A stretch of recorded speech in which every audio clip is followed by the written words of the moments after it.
Ready? Shut. Alright, calm down. I stared at them probably about for a week after I won them, so. But they're pretty shiny, huh? Gleaming. I'm gonna get some ice put in.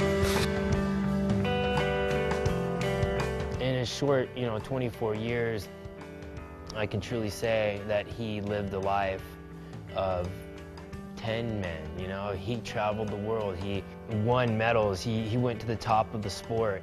I'm just glad I got to share the times that I did and just have so many memories, and it's cool I got to see him go from being this dude who was trying to get into the finals to 2 years later being the most consistent dude on the circuit and being the X Game winner and being the Rider of the Year. It's like he came through and just steamrolled right through the industry.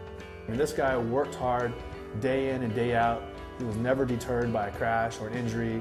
Really achieved some goals that the average person would never ever be able to imagine. All around good guy. A lot of you guys just see the bad boy image that he was, but really once you get to know him, he's pretty soft and a loving guy and definitely a funny guy. He was definitely a guy that makes everyone laugh. Nobody could ever replace that dude's personality. His ass was just so funny. I know a lot of people just see him as the gnarly, hardcore, badass dude, but under all that badass dude, he's got one of the best sense of humor that I know. The dude is so funny. He's just always just trying to make people happy.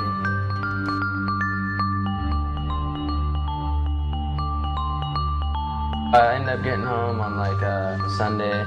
I had about 3 days to practice. That's when the Moto X Champions was, the X Games down in San Diego. I was riding best trick. I knew I needed to do something for best trick, so I ended up going to the Deegan's new pit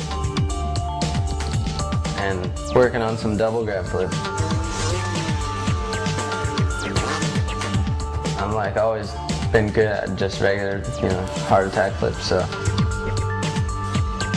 I was that better probably come pretty easy to me.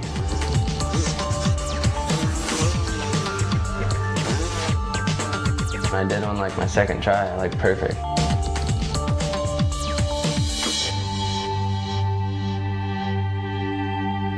I just got it dialed, and my intention was to do it in best trick.